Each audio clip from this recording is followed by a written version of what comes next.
you? Good. Good. Awesome. Well, everyone, welcome to The Harvest, where we discuss everything cinema and story, and as we grow, you grow. As we learn, you learn. I'm Xavier Garcia. And I'm Jonathan Garcia. And we are in episode 28. Yes. Yeah.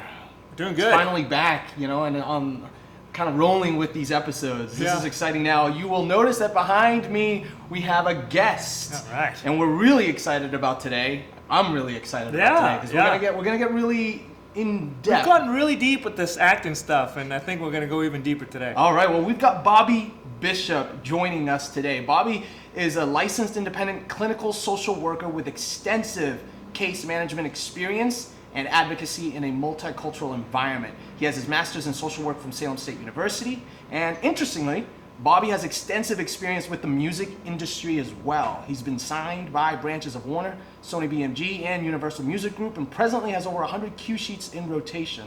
This is his personal music that's playing in films and network television. And he's currently authoring an autobiographical book titled Props. And this book is about Bobby's personal experiences engaging the ever so prevalent subject matter of racial and social identity, as well as his diagnosis with anxious attachment disorder. Welcome to The Harvest, Bobby. How you doing? Good to be here, guys. Nice to meet you guys. I just heard wonderful things about you, and I'm getting bits and pieces of it over the past couple of years, with our mutual friend who introduced us from Chelsea, and I didn't realize you guys were right down the street, first of all. And it's just nice that there are people who are, we'll get into it, but people that are like-minded. Just from what she's told me about you guys, we're extremely like-minded when it comes to this stuff. So No, we're excited. Chelsea's actually our show producer, and we had gotten into a conversation just talking about acting and talking about performance and about excellence in storytelling.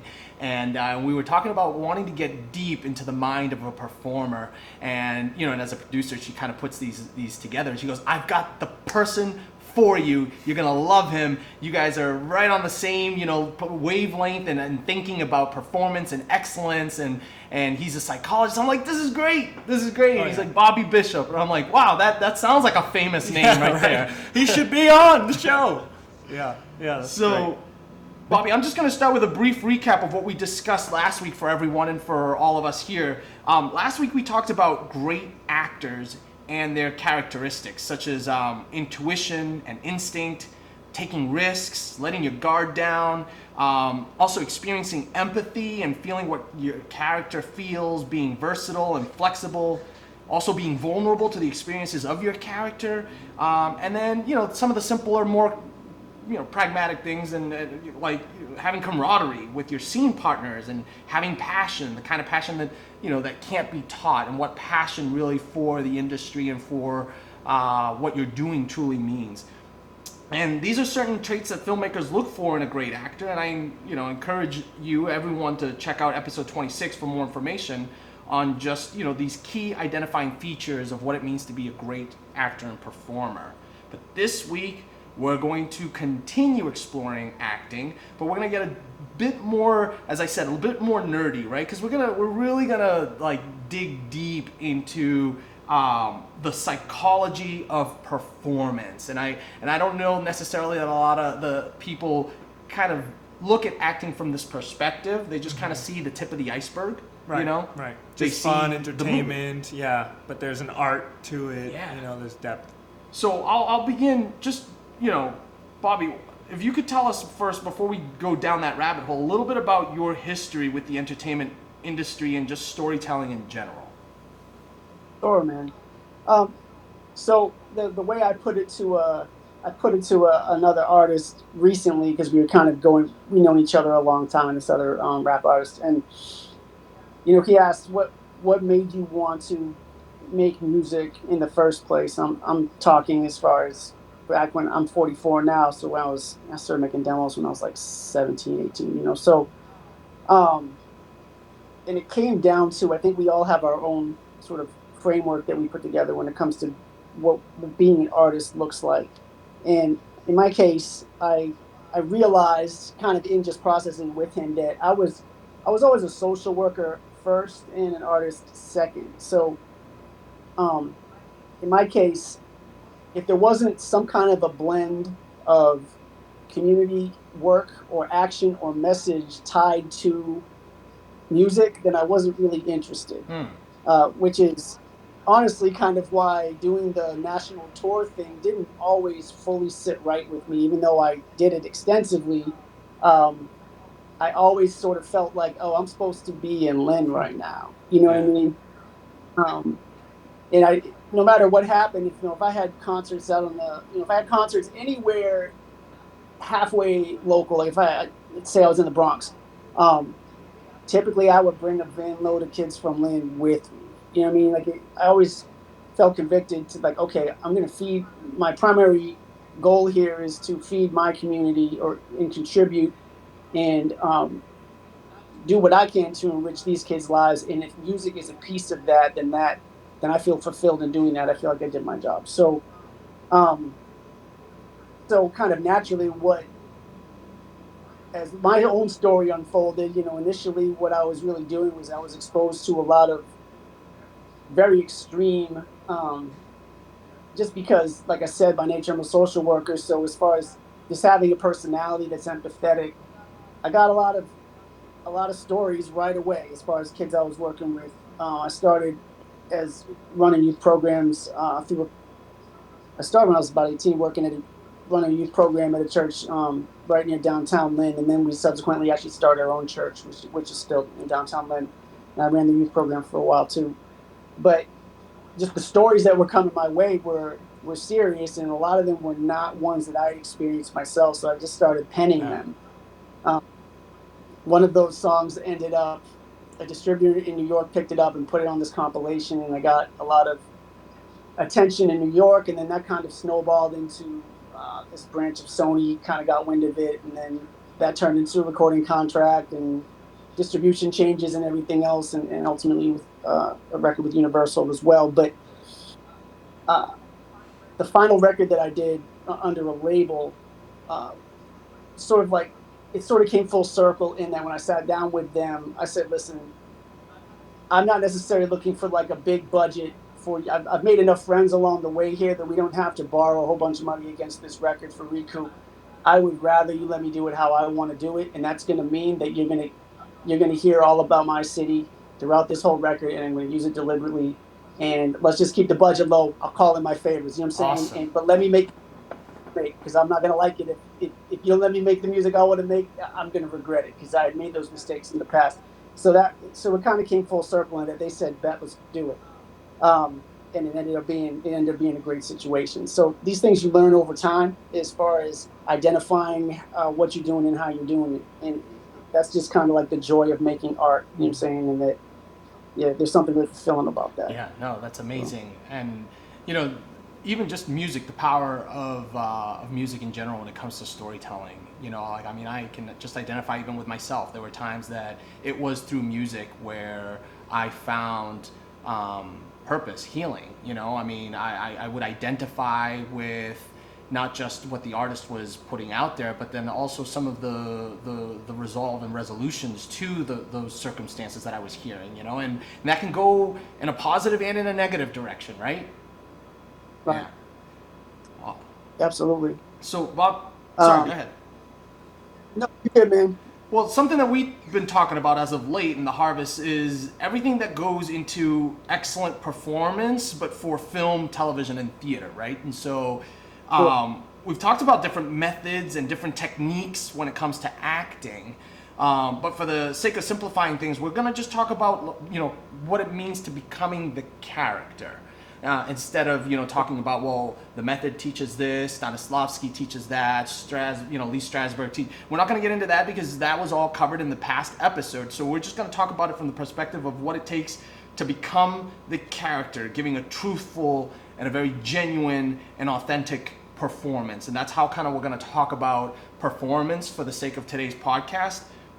Because when we watch a very unique and a very truthful and a very authentic performance, we believe it, Like when you sit there and you watch a film, you don't even think about acting. You're not thinking, oh, that guy's acting. You're like, I'm receiving the story, I'm watching this world. Most right? people who watch an actor, if they're caught up by the performance, but they'll lose focus on the story. Yeah, you can just tell buy them, in. did you know what you saw? It's like, Right. well, I was so distracted by this. I know my wife constantly, she's a esthetician, and so she's constantly looking at like the skin, and it's like, and she's completely thrown off by people who's on like 100 surgeries.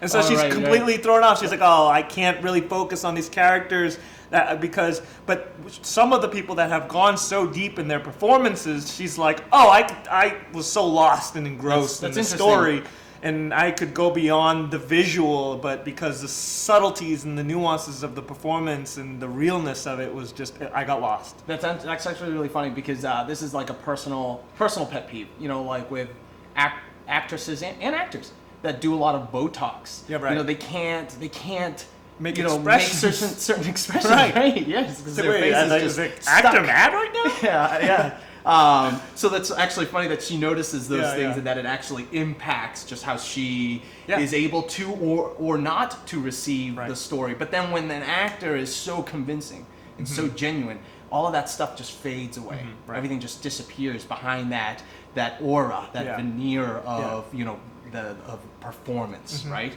And so we become hooked. We become hooked because we buy in. And something but when a bad performance is like right there in front of you, we immediately become distracted, right? It's just that fourth wall. It's just like you almost see that you're been taken out of the magic of the story, and now like you're looking, and it's no longer. All of a sudden you're seeing the man behind the veil and that whole facade. It's like almost like if you're watching a movie, and when you're taken out, it's almost like if the lights got switched on and you could see the set. Yeah. It's like, I'm in this movie, and I could see how poorly it's been done, whether it's through the script or through the acting, and you can start picking and pulling all the little areas where it fails. And what ends up happening in order for you to buy in to what you're watching at that point is that if the acting is going to turn on that light switch, well then the spectacle better be great. Right. Whether it's the CGI or the stunts or, the special effects, it better be great, because if the acting isn't doing it for you, these other things are what's going to keep you attached. And we've got movies like that, I'm thinking about The Expendables, right? Oh, yeah. Everything's explosions. Yeah, right. It's like you're not watching Daniel Day-Lewis up No. there, It's like you're watching a bunch of guys past their 80s, prime, but But the action, the visual, the spectacle, you're stuck because you've got cars that are flying and turning upside down, and bombs are getting removed by random cranes and hooks. Beating somebody with a door. That doesn't make any sense, but it's awesome. But what ends up happening is that when you watch movies like that, if the spectacle isn't there and you're still watching it, you're actually, as an audience member, you're having to work hard to buy in. You're putting in the work to actually ignore the bad acting and enjoy the story. And so that's why we determine that the actor is, he or she is an essential part of the storytelling process. And a great performance is essential to the story being told well. And for an actor to be in the headspace that delivers authentic, believable, and truthful performance, they're required to undergo certain psychological, physical, emotional, even spiritual transformations, right? This is why we have Bobby here with us today. We're gonna journey into the mind of an actor together, and we're gonna dig deep, and we're gonna discuss this. Bobby, let me ask you a very difficult question, and maybe we can dialogue about this a little bit. We discussed the method, and we discussed a technique that's found in the method called sense memory. And sense memory is essentially using one's own experiences to draw emotional inspiration from. So, say for example, you're a young actor, and you're cast as a parent, and in this scene, you have to act out the anguish and the despair of the loss of a child. But you're not a parent. You're a young actor. You're not even married, but you have to act these things out. The method in sense memory essentially says that there are certain techniques that you can get in order to get into a certain headspace where you're recalling traumatic moments of your past and you're reliving them. So like if you're a young kid, maybe you had a pet that died, that is essentially family, right? Like a dog that was your best friend, and you were there when that dog was hit by a car, and you're then going back to that space, and you're allowing yourself to go through that trauma so that you can get into an emotional reality and express that emotional despair on camera. That's a part of the method called sense memory. Now, can you describe generally how a person's brain can change based on their experiences, and what are some experiences that can cause these changes? So we're talking from like the human perspective, not just as an actor, but the experience of real trauma, real stress, or real euphoria, and how that can impact the human mind. I mean, trauma in general is such a layered topic regarding what triggers it. So in you describing, kind of the first thing that hits me in just conversations I've had in my therapy practice, and also I'm the clinician at a high school, certain things trigger trauma, like you said. So the concerning thing about what you're describing to me, just as a clinician, is that when we're processing trauma, it's like we oftentimes, especially if we've suppressed it, right? And it's as if it's sitting in the corner in a suitcase, and it's just packed, right. And we didn't mess because our defense mechanisms that we've developed over time, there are various ones that we use psychologically in order to protect ourselves from that trauma oftentimes over years and years, right? So either someone makes a conscious decision to unpack that trauma because they know it's time, or something triggered them and they realize this is going to spin out of control if I don't deal with it.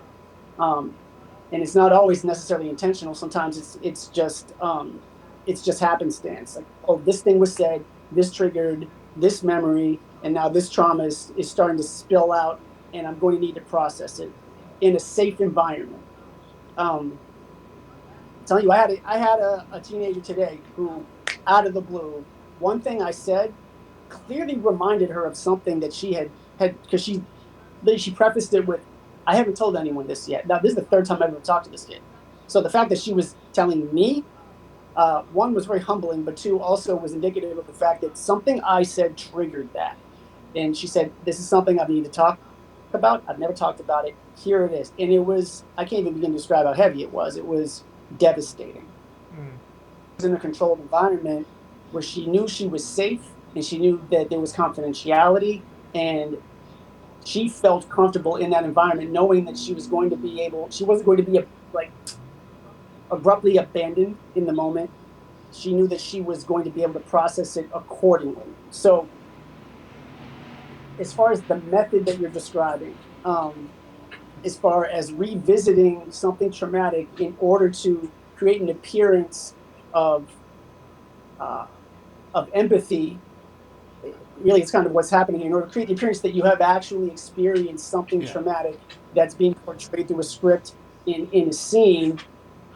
I can definitely see, in some of the stuff I've been reading just to kind of prepare for this today, I can definitely see how over time that can absolutely affect your personality, in that you're revisiting something that maybe you hadn't revisited yet on your own in that therapeutic clinical environment, and you're using it and channeling it as a tool to accomplish a goal. Ultimately, if that hasn't been done in the way it should be done, as far as self-care goes, to me, over time especially, I'm so sorry. Okay. Let me get my dog out of here. It's all good. Sorry. Get out of here, bro. As he's doing that, I was thinking about something that just popped into my mind along with exactly what he's saying. And I know it's a controversial topic, but I feel like it's something to think about.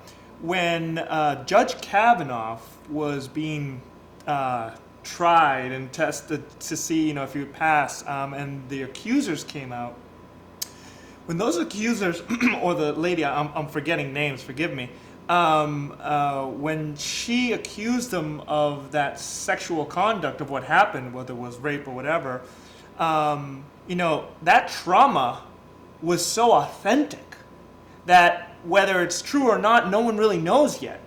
You know what I mean? And I think about there being, because supposedly, I don't know, did she take a test and all that stuff? But what I think about when I think about that is, I believe that something happened, but was her trauma based off something else that made it authentic in the testing or whatever went through? It's like I think about how trauma could, a trauma that happened to you can really prove authentic and expression, Right, authenticity and expression. Yeah. I guess I where get I'm what you're saying going. now. I get You know where what I you're mean? going with it. I'm not so much talking about the particular case, Yeah, whether it was yeah, right yeah. or wrong. I'm just saying that she must have had a trauma. Whether there that was was a some- trauma or not, the expression and the delivery or the testing or whatever came out was real. Right. You know what I'm saying? Right. And so I feel like there's something in there in that trauma space where the expressions are so authentic. Yeah. Well, it's interesting, even just how how Bobby was explaining it. It's like there's a suitcase there, right? And inside that suitcase is that trauma that you've just kind of packed and pushed to the side, right? Well, it's essentially it's the job of the actor to first and foremost, before going through this method, to be very well trained. Very well trained to be able to, you had mentioned self-care, but I'm sure there's a series of other techniques and things that one must have equipped in order to open up that suitcase, put on all that clothing, and become that, because if you're going to be, that's why actors, for example, that's why method actors, they stay in character throughout the entire time. Because can you imagine having to open up that suitcase, putting that on, taking it off, then opening it up again, putting it on, Right. taking it off, then opening it up again? Right. That over the course of time can be detrimental to the human mind. And that's why 100%. 100%. And even like, so when you think about the other kind of metaphor that a psychologist once shared with me in dealing with some of my own things was, it's like there's this dark passenger. You know it's there, it's in your back seat, and it's just there. And no matter what you try to do to establish normalcy in your life, in your day-to-day functioning, that dude is still sitting in the back seat, just waiting for you. So somebody is then utilizing that in order to be excellent at their craft. It's unbelievable that our brains can even allow us to do that.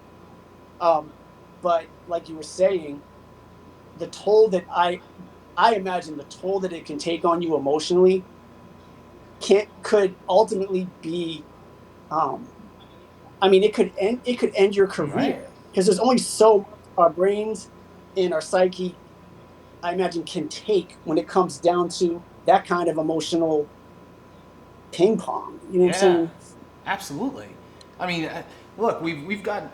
We're going to get into some of the examples, so we don't have to jump into that just yet. We've seen through the course of just whether it's Hollywood or even in the independent film world, like a ton of individuals that, as a result of jumping in and out. Here's an example that I can talk about right now, because we're not going to necessarily use him as an example in our next section, but like Shia LaBeouf, right?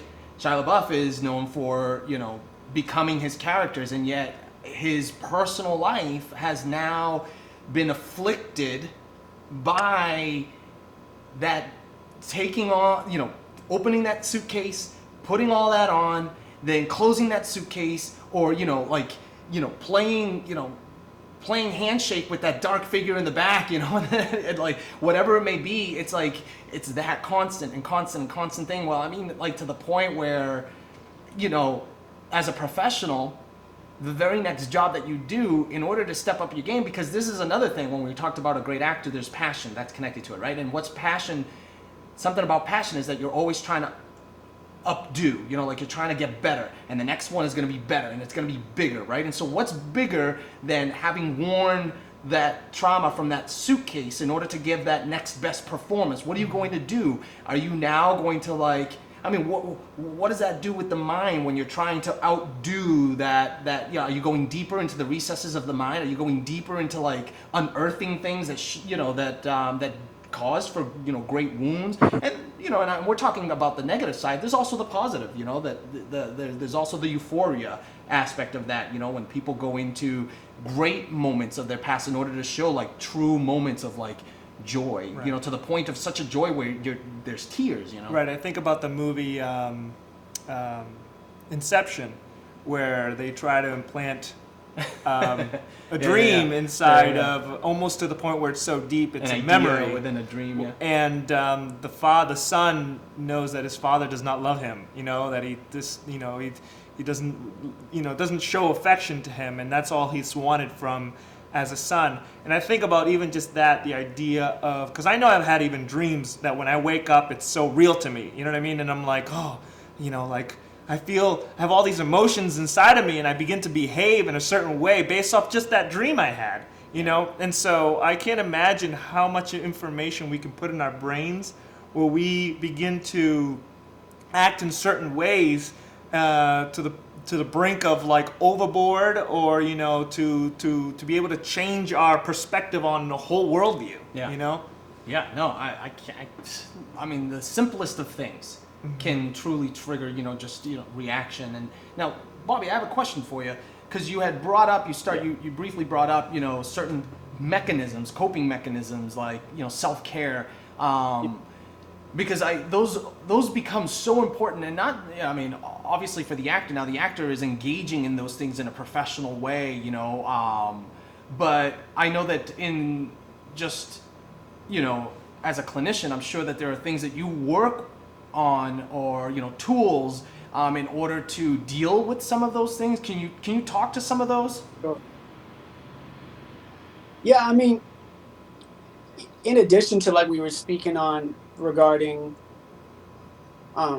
accessing your own traumatic experiences to accomplish a goal, the other thing that really kind of occurred to me, and this is something that I put into practice and try to work on with people, and I've definitely utilized myself, is the idea that additionally immersing yourself into a situation like that, like in my case, whether it be because I'm hearing so many heavy stories every day and circumstances and trying to speak life into them, but also as an actor, I can see there's inevitably going to be secondary trauma. Right. It's just inevitable. So in order to, there isn't necessarily a way you can prevent that when you've been exposed to that kind of a serious story. It is, I think, imperative that we recognize that, okay, even though this particular situation that I'm acting out, or in my case, situation that's being given to me, handed to me, even though it's not my trauma necessarily, there is prevention that needs to take place, and self-care after the fact that needs to take place in order to kind of emotionally build up our walls, in order to ensure that we aren't, like I said, chipping away at our psyche here, and little by little really being negatively affected by that. I'm a big, and for a while I didn't even know what I was doing, but I've been working on it. But I'm a big fan of like mindfulness techniques, and they're very simple, but it's just simply like grounding techniques where when I know I'm going into a session that is potentially going to be heavy, there's a few apps that I really enjoy using, so I don't have to try to accomplish the whole thing myself. But it's just kind of like quick meditations where you clear your mind and you just focus essentially on nothing. You just focus on your breathing, you focus on your body, and just every sense, like just it's completely sensory. Everything that we have, and you just take a moment and be alive. And it's a way to just kind of like calm our heart rate down and fully be in a moment and recognize like, okay, I'm equipped for this. I'm not being reckless with how I'm about to do it, but what I'm about to hear and what I'm about to say, I'm prepared and I'm calm. I do that preventatively. I teach that to kids as well, because oftentimes our anxiety can be so elevated that we can't even bring ourselves to effectively express what we're trying to express. And it becomes so convoluted that it ends up being, it's like you're piling on the trauma rather than unpacking it. You know what I mean? So like I said, mindfulness techniques are really something that, and it used to just kind of be like, meditation result. But the more I studied and the more I implemented, I realized that meditation and those kinds of techniques don't have to have any kind of religion or faith or beliefs attached to them. It's simply taking care of your mind and your body, and learning how to calm yourself to prepare yourself for circumstances or to de-escalate from circumstances. So I have a coworker that she and I have been working together on this even at my school, and we actually started a group for kids. I'm like, listen, you guys don't even have to bring your stuff to the table. We're just going to like clear our heads this morning. If you're interested in that, come through. And even over Zoom, it's been really effective.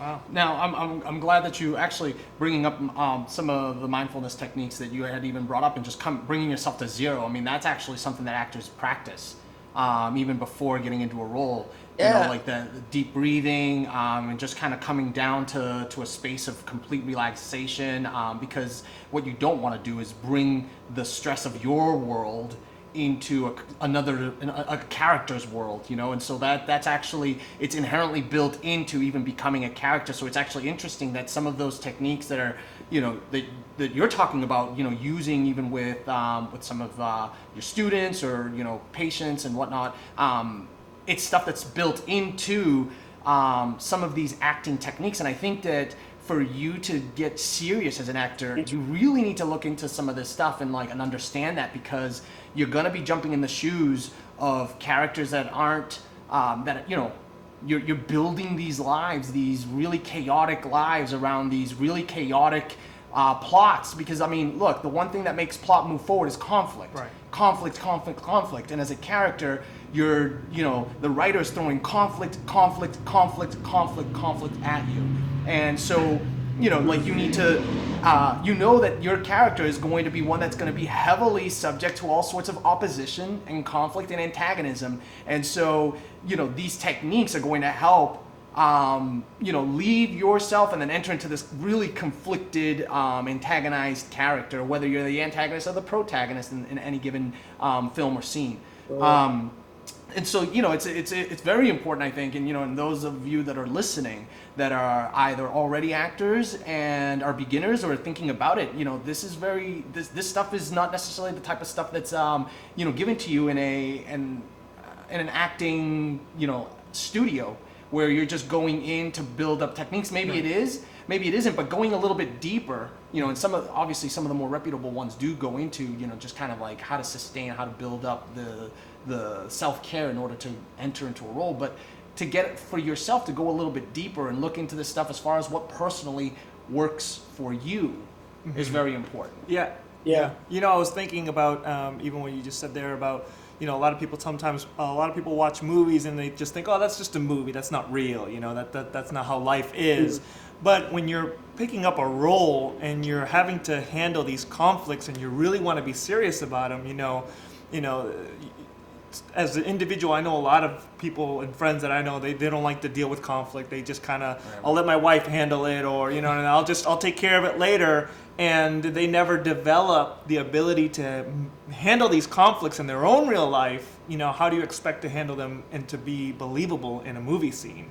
And so it's really interesting to see, you know, watching an actor be like, oh, this person's not really handling. You can tell it's not realistic, but you might even find out that maybe they're just an introvert and they don't deal with that at home, you know? And so that's something that you realize you don't know what you're getting into when you're acting. Well, yeah. And I mean, on top of that, Bobby had brought up, you know, this type of stuff when it happens in a safe space is even, you know, is even really volatile. Can you imagine in a space that isn't safe?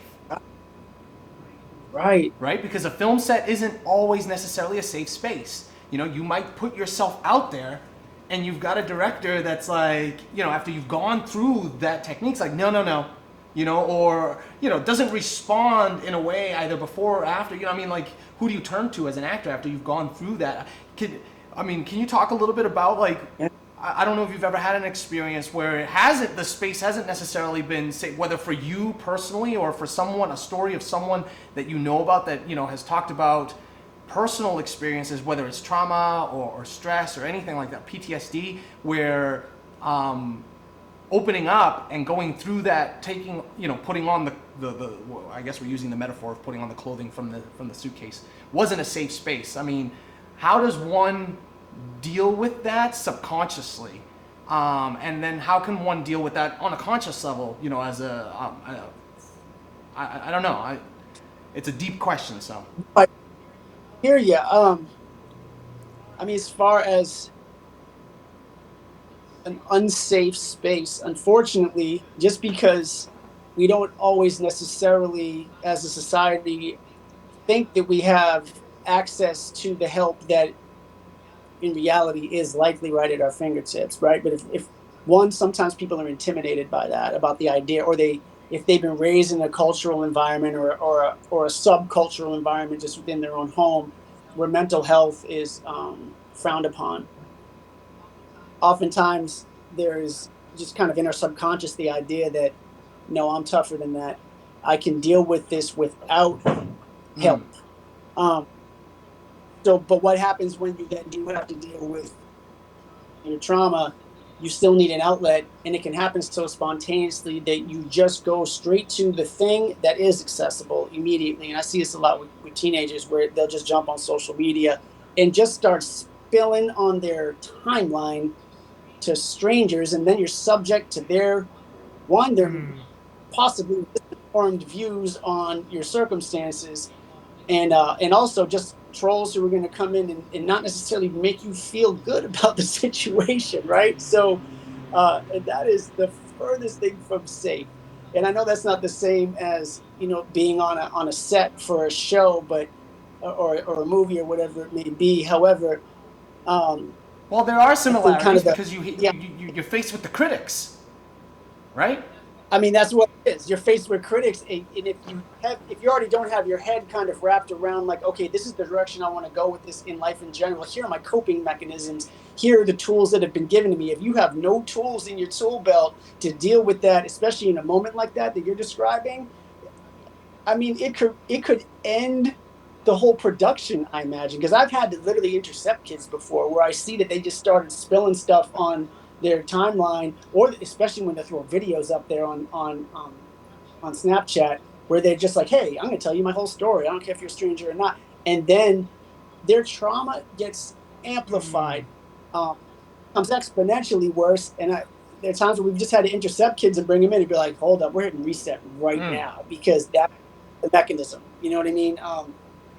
And just because you're let's say it's an adult who, and that's the other thing I think that is just sort of like a myth, right? That once you become an adult, you put away the childish stuff and you're just tough enough to handle that stuff. But if you never dealt with it in the first place, and that's where it starts coming out, and like you said, you're in front of a group of people who are trying to create a production, and they're not, the forefront of their mind isn't, oh, we must also be empathetic to whatever may or may not be going on in this actor's mind right now as they fill this role, and they just tapped into something that deep and personal.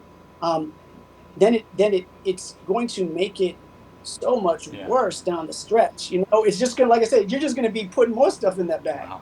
Yeah, so it really matters what you dig up for a role, because you can't just dig everything up and expect it's all going to work out and it's going to build my character, because like Bobby's saying, it could derail you into something that has nothing to do, or it can even cause you to do something like Heath Ledger, or to go off the rails. It happens a lot. It happens, where you start off with an actor, and you've got your schedule set up, and you've got your actor for the first 4 weeks of your schedule, and then there's a break, and then you got to bring them back after like 4 other weeks, and they're just not in the same headspace, and they can't even finish the role. I mean, that's happened. I was listening to the Roger Deakins podcast again, and then they were talking about the first AD that was just talking about certain experiences where they've had to schedule is affected by actors whom have been mentally affected, as a result of what they did, in the beginning of the schedule for their role, and then they were on a hiatus, while the schedule was playing out, and they came back and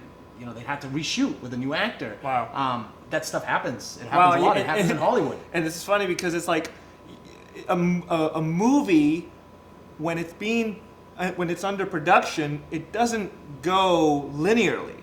Right. You know, you don't. You know, he Not starts always. as You this try to be, person. you want it, you would love it to be, but it doesn't always work You that start way. off as this individual, you know, where he gets the character's emotions change, and you go along with the story. No, it jumps everywhere so that the production timing is complete Right. perfectly and done right. So as a character, you're jumping not from allowed emotion to go slowly Right. transitioning into these emotions as your character arcs. Sometimes Right. you got to go 100% Right. crazy, or then back to Right. 0%. You know, like and back and forth Right. like that.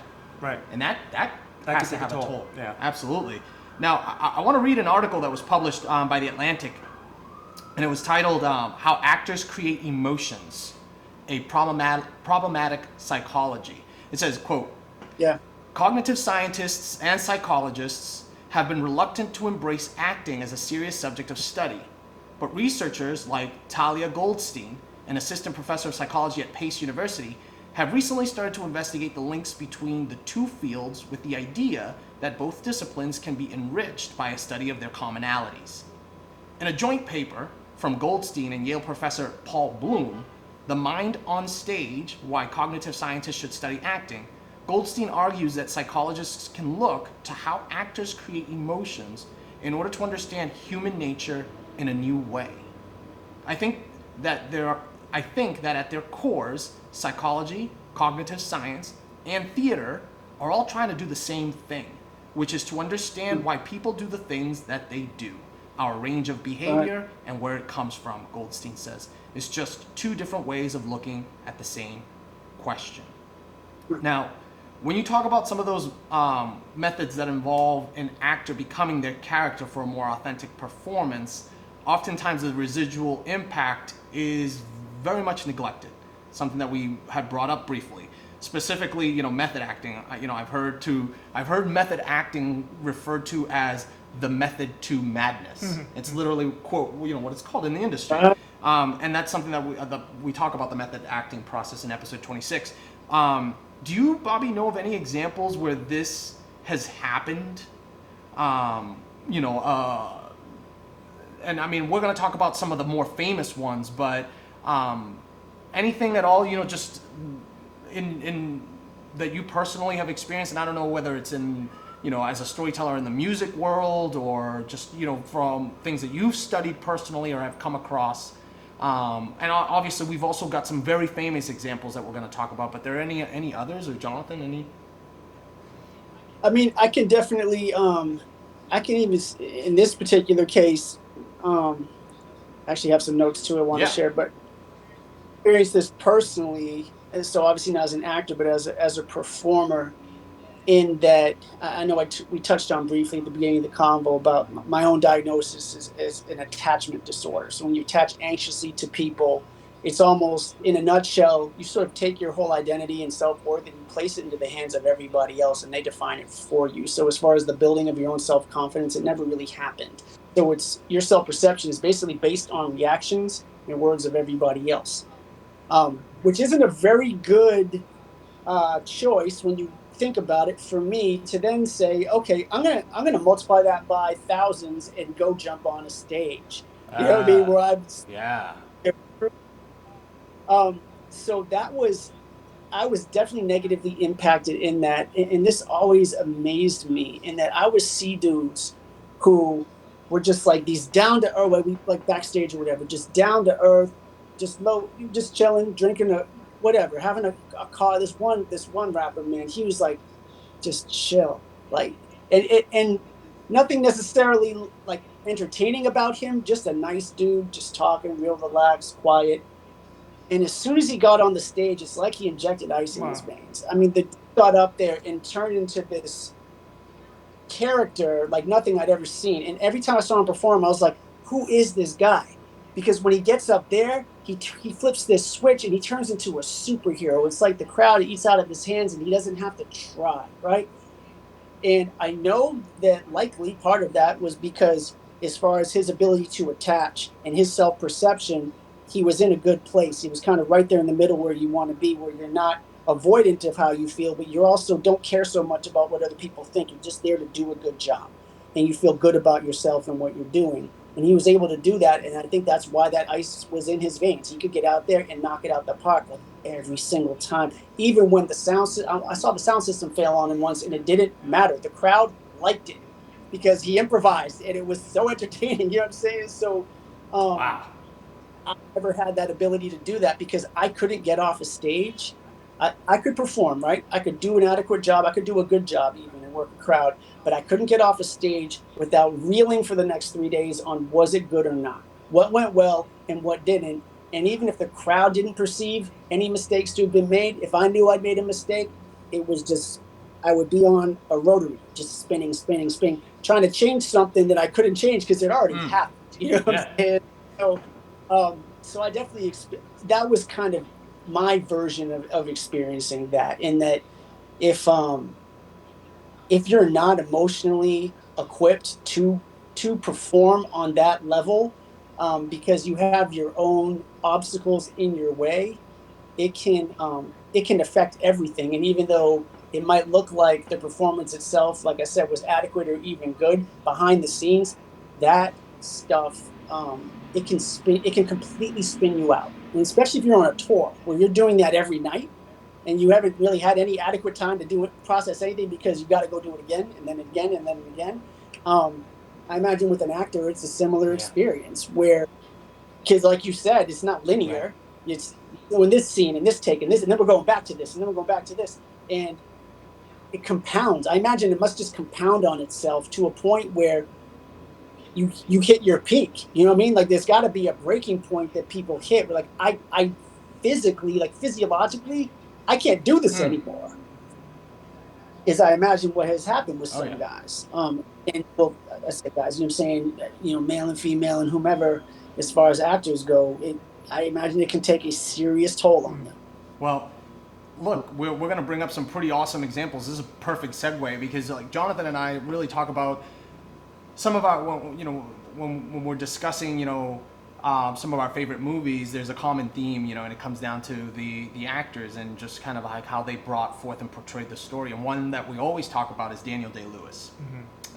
You know, and he's, when it comes to the most famous for the method, he is it. He's the name. You know, he literally disappears into the roles and he becomes them in a way where you no longer know it's Daniel Day-Lewis. Right. You're watching this person, and this person existed. I don't care what anybody says.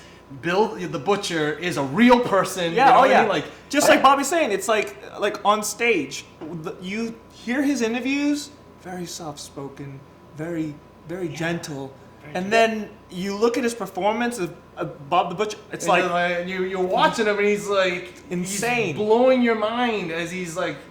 Drainage, you know, and you're like watching it, you're like, that is not Daniel Day-Lewis. Right. It's almost as if they're able to not exist. Yeah, that's that, and then put the ice in the veins. Yeah. Well, no, go where you were going with that. Second, I'm realizing my battery's a little low here, and I don't want to like shut down the whole production. Can you give me 10 seconds? Yeah, just do your thing. We'll talk a little bit about Daniel Day-Lewis while you do your thing. Right. So I feel as though people like him are able to allow their real personality to not exist, almost to the point where, for instance, he goes so deep into his method acting. He goes so far. He is one to me that he doesn't do this within the schedule of production, pre-production. He's already started this 3 years ago. You know what I mean? Yeah, he does have a long turnaround time for every role. That's why he doesn't take roles. Right. But even before he takes the role, he's already started this thing, this character within a year or a year and a half. He's already began. Well, yeah. Well, no, with the Crucible. Right. With the Crucible, when he was living as if it were the 17th century. Prior to entering into the role, like no running water, no electricity, like in a shack, just closed up, living as if it were the 17th century, so that by the time production began, he was already there. It's almost to the point where he doesn't value self and is able to live his normal life as these characters. I can't imagine me doing that to my wife and my kids, you know, and become this character for like months upon years. You come back as the butcher, you know, like I'd be going to the butcher shop, just be chopping meat, you know what I mean? Like I try to get a job there. Well, yeah. I mean, it's insane, but that's my point. Is it's as almost as if like, because I think about even what Bobby was saying about these people who just snap into it, and it's almost as if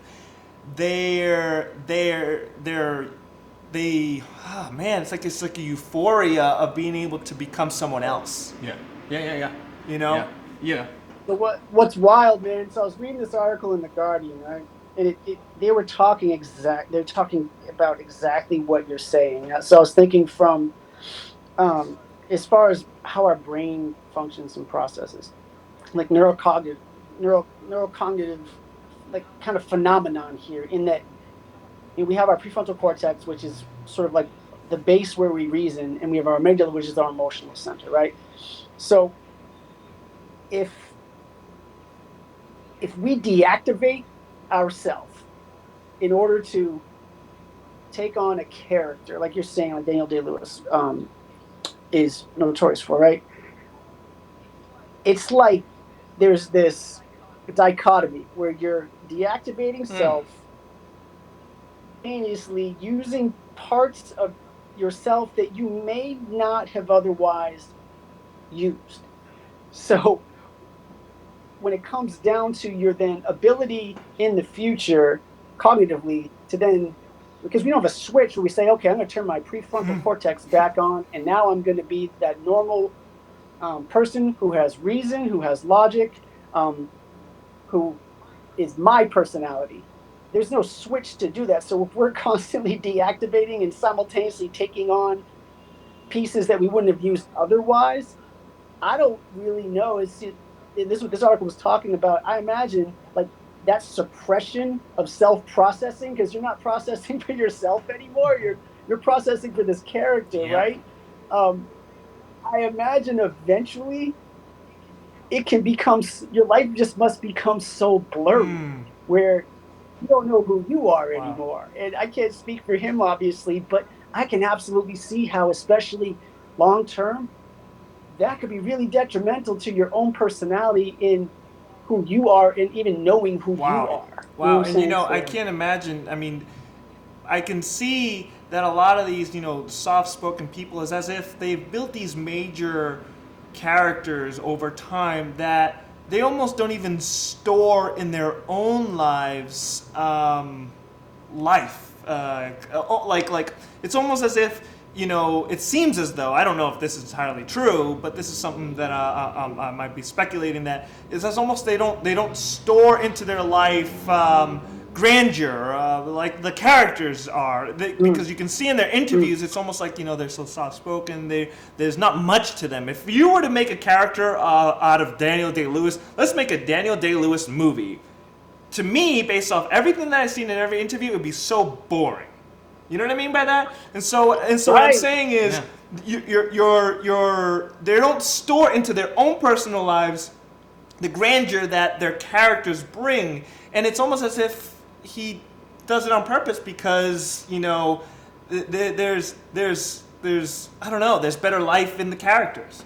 Yeah. Well, it's actually funny because both of you had brought up some points, and he's actually gone on record to talk about some of this stuff. I mean, he had said once in an interview when he was talking about his character in Gangs of New York. I mean, in that film, we I don't know if you've seen it, Bobby. I don't know if you've seen Gangs of New York. Yeah, okay, I mean, he refused to wear modern day clothing, and so they're filming in New York, and it's in the winter, and he got pneumonia, he almost like to hell and back, and but he once said in an interview about his character, he says, quote, "I will admit that I went mad, totally mad. He was a bit of a punk, a marvelous character and a joy to be, but not so good for my physical or mental health." So he went on to actually express precisely what you both were just talking about, and like actually confess to the toll that it takes not only physically, but it also, takes on him mentally, Well, think about even like, if you're taking on, for example, like I was reading this in an article too, as far as gestural expression, right? You're taking on the gestures of another person, of this character that you're becoming, right? Ultimately, there's a study I was reading that shows that can ultimately influence how, for example, Daniel Day-Lewis, how he thinks and his own personal emotions. If you're taking on a completely different person, including all of their gestures and expressions and feelings that you've been given on a script, um, ultimately the pieces of those kind of stay Yeah. with you and become part of you. Yeah. So as far as like I was talking about that deactivation of self, what he essentially is saying is, yeah, that drove me nuts because you don't know who you. It's at least in that season. I imagine it got to a point where he didn't know who he was anymore.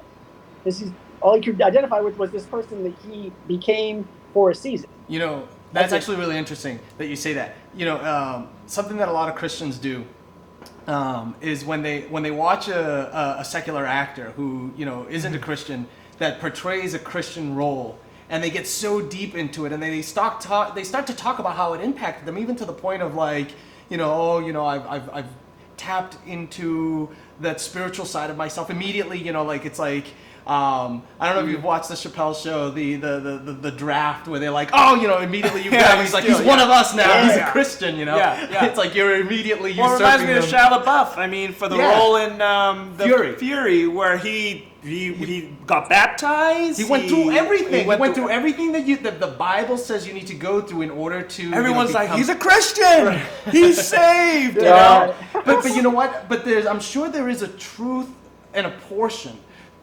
To, you know, just based off of even some of like what Bobby was just saying, that some of that has a residual effect. Yeah.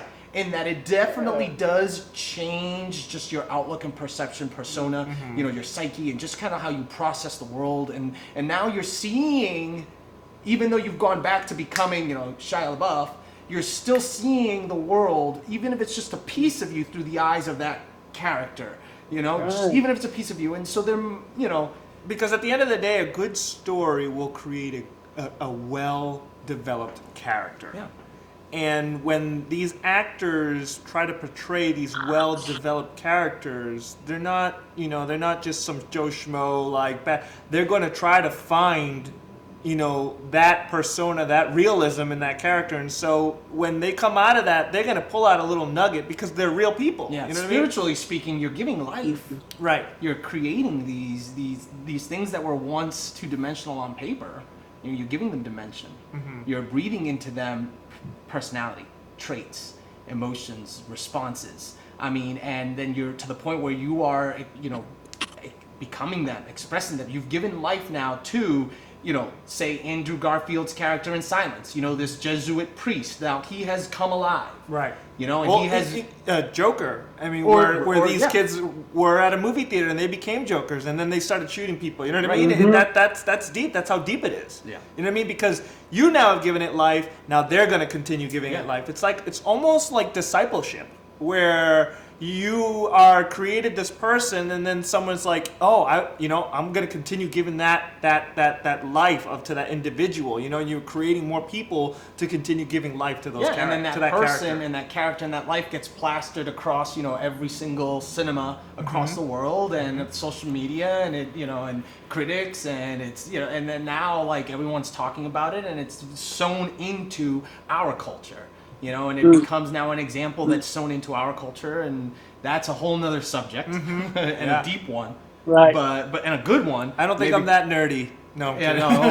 We'll get into that someday. I don't think I can handle it. No, we'll get into that someday. But like ultimately, at the end of the day, just kind of going back to Daniel Day-Lewis, he ended up walking away from acting. Yeah, right. He ended up walking away from acting, and you know what happened is, you know, as I did a little bit of research, and we have, you know, we put it in the notes, but after he finished Phantom Thread, he became really sad and really depressed. At the very beginning of the film, when him and Paul Thomas Anderson were planning it and going through it in the production, there was laughter, there was joy, and when it was over, both of them had this depression. And then he, in an interview, he said, this roller coaster ride, this dealing with the sadness and the depression is ultimately what led to his decision to just kind of walk away from acting, which is, for us, us, the viewers, that's the sad thing, because it's like, this is he is like, the Marlon Brando of our times, like this great, and we've lost, but good for him. It's kind of like similar to when you and I were talking about Rob Gronkowski. It's like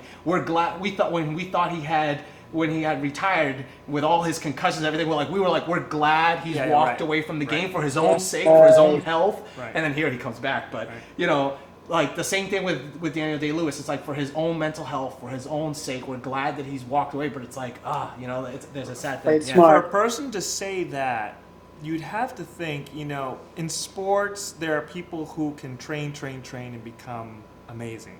But then there's obviously the ones that just have that natural gift. For people who go through these psychological battles when they're portraying characters in acting, I feel, to me personally, I feel like that's gift because of the fact that they're able to get so deep into this personality that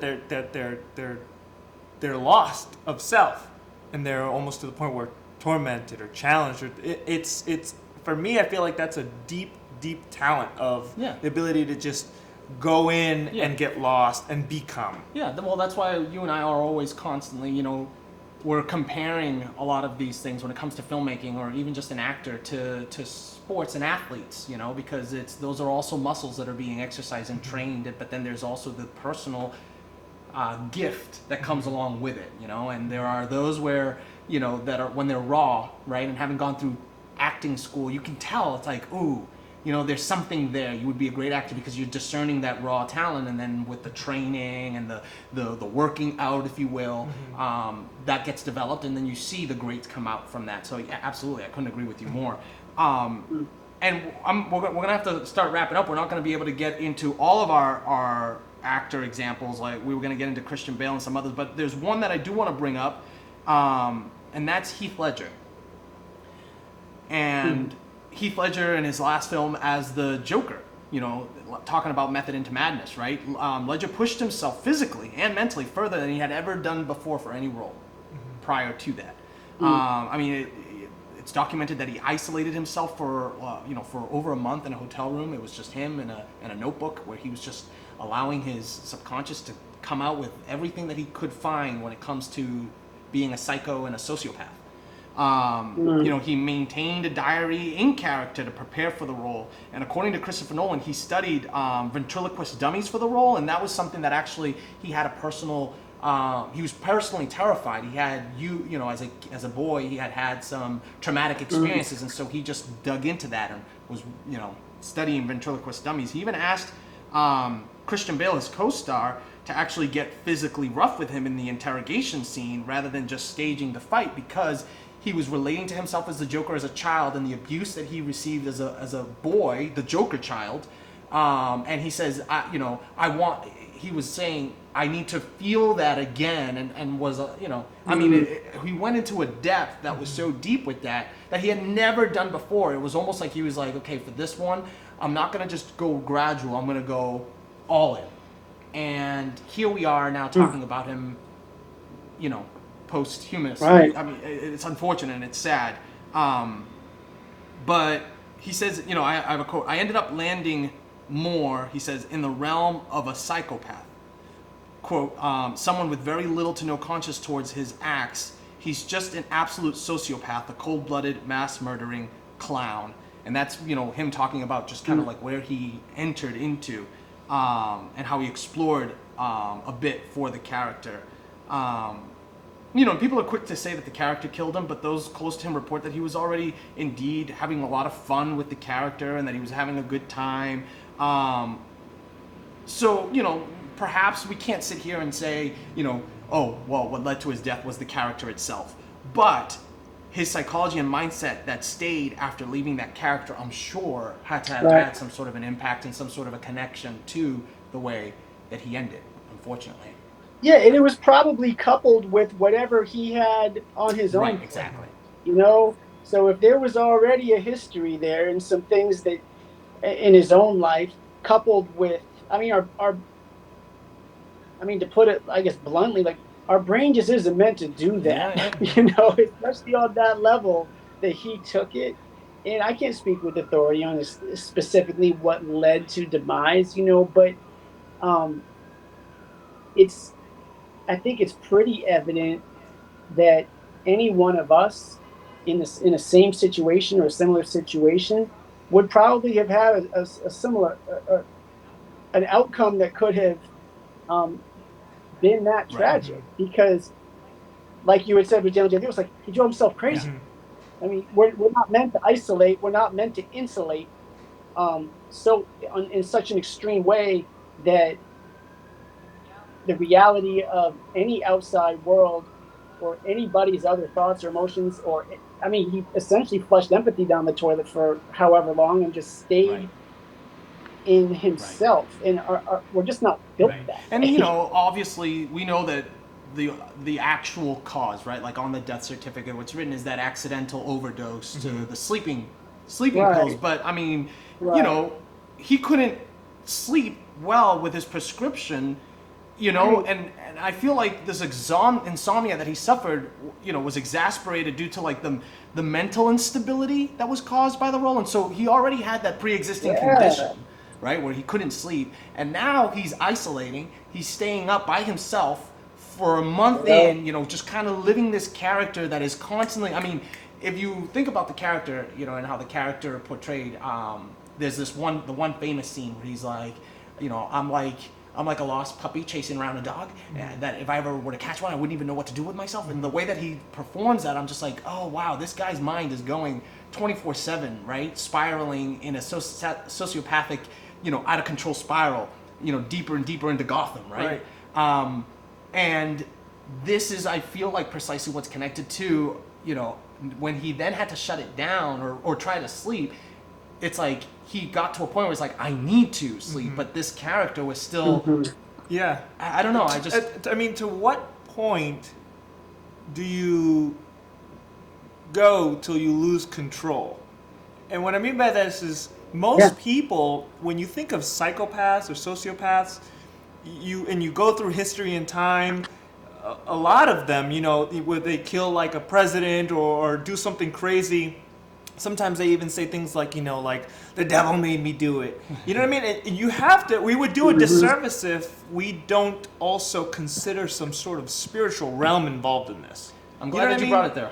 Because whether you're Christian, whether you're not, there's still people who exercise this spiritual thing. They say, I've been more spiritual. What does that mean? What world are they going into where they're entering in that now they're susceptible to the things within it?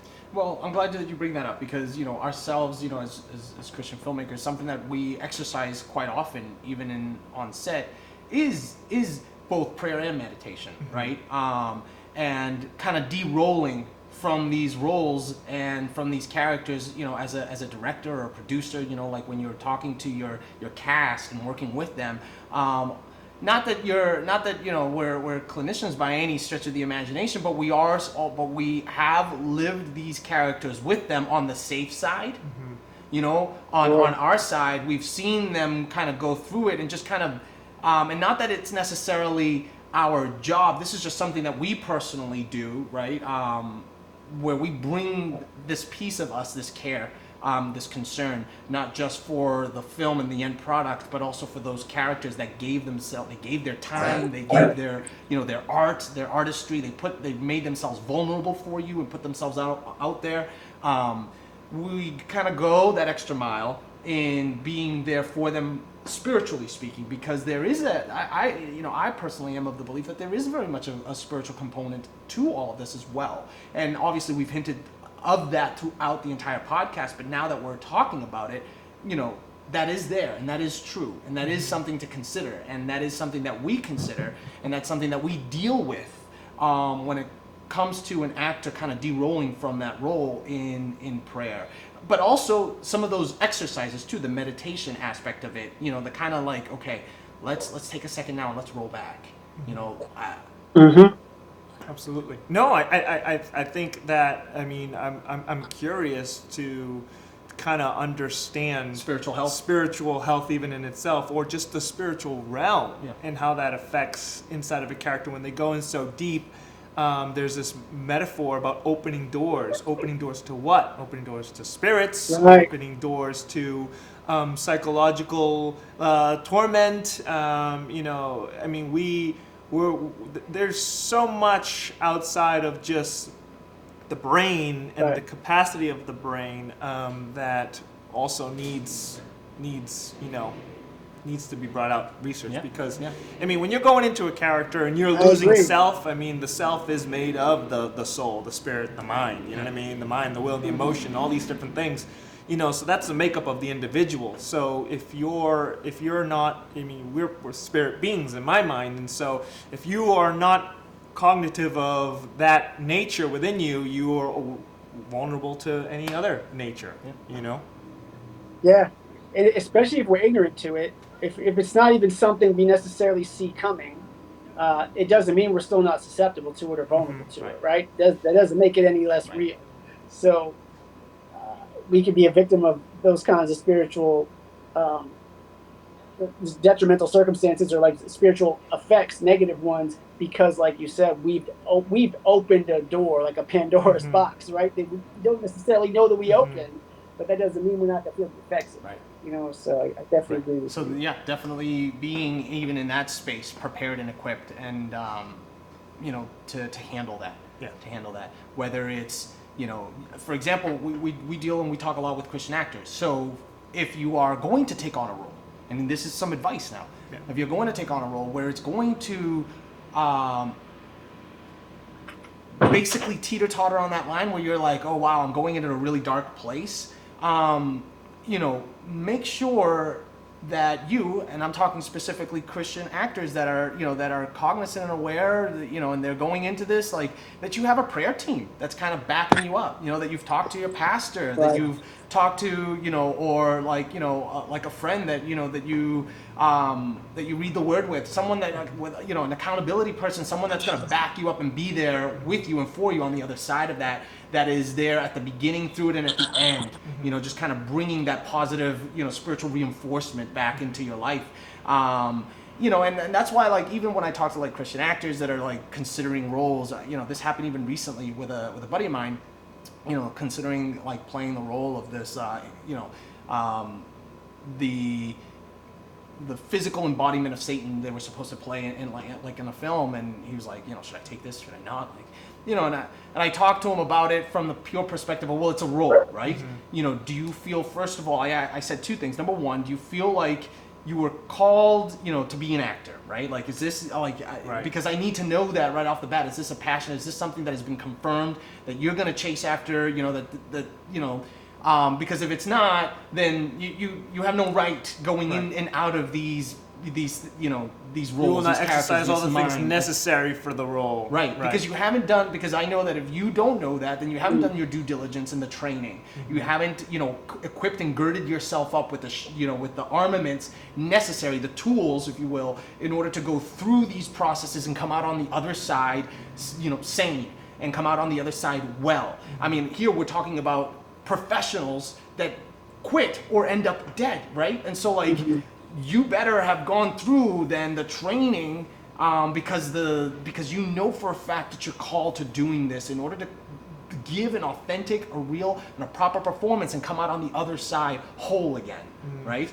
Right. And so, like, and that's something that we see a lot, just in Christian filmmaking in general, that there is that apprehension about going in all the way, because they recognize, like, I don't necessarily know that I want to meddle too much with this persona. And so then you've got a facade, you've got a caricature of a bad guy, you've got a caricature of a unstable person or a traumatic experience. You don't necessarily get the experience. You get, like, this coloring by number example of it, and and we're sitting over here and we're like, well, that doesn't make any sense. That doesn't look real.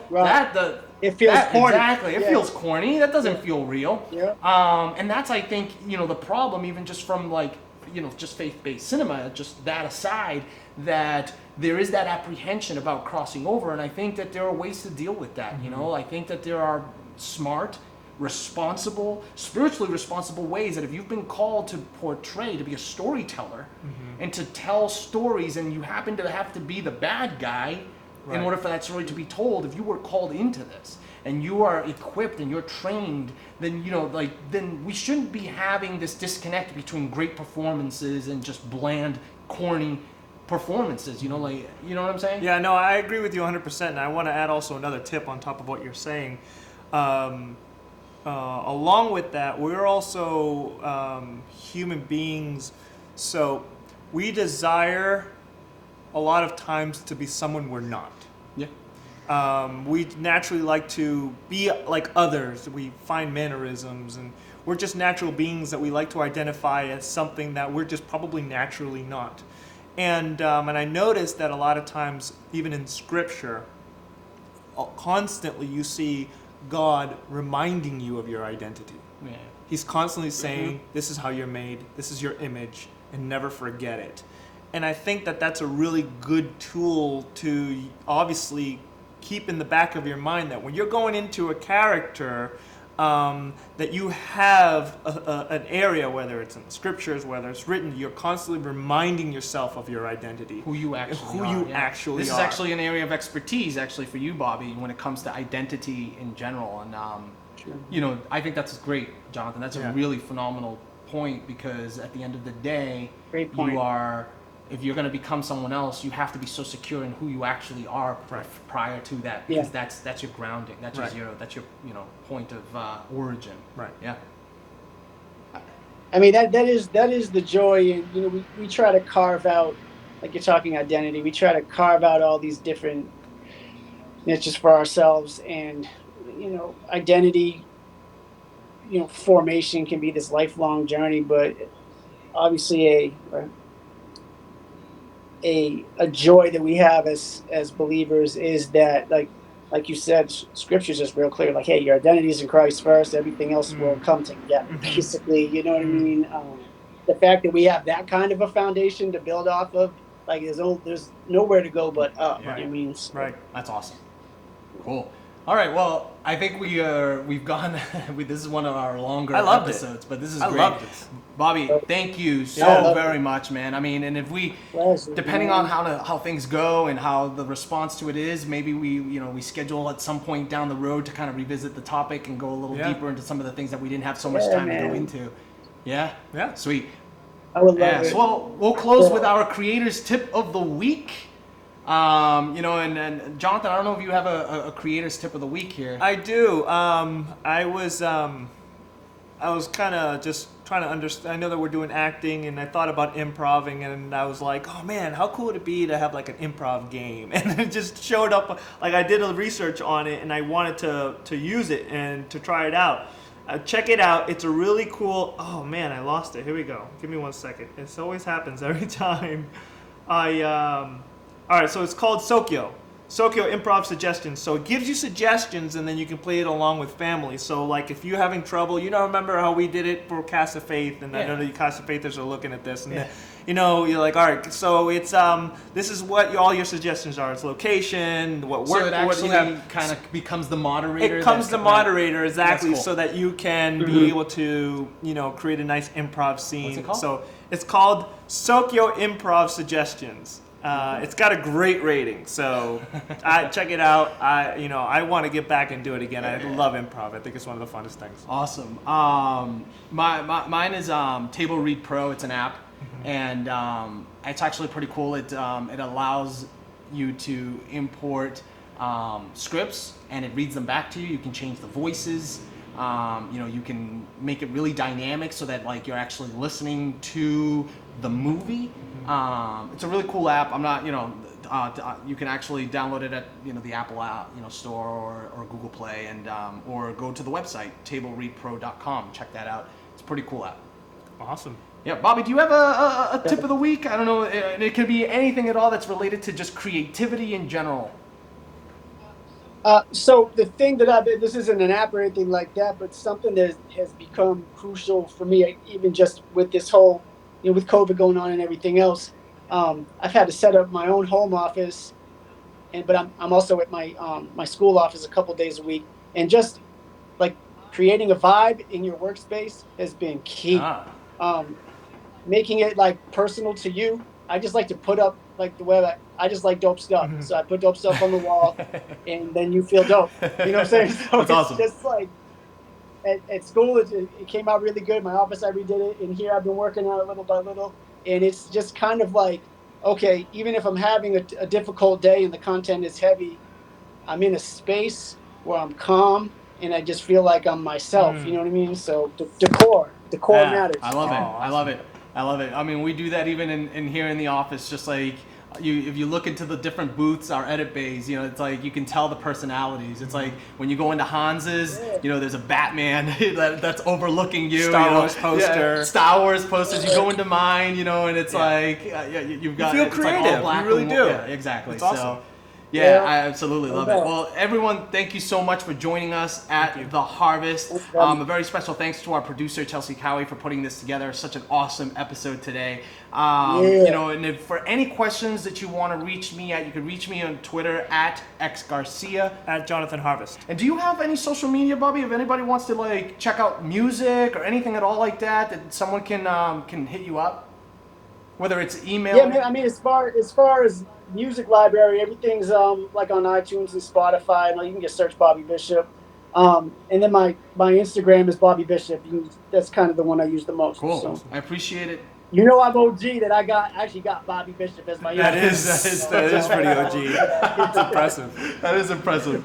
For any longer questions that you have for us, you can hit us up at info@mountharvest.com, and we'll discuss those questions either on the podcast if relevant, or we'll respond to you directly. But thank you guys so very much for joining us. We hope you enjoy, and we'll talk to you next week. We'll have something great lined up for you then. Take care. So please share, like, and press that subscribe button. Press it. Thank you. Thank you, guys.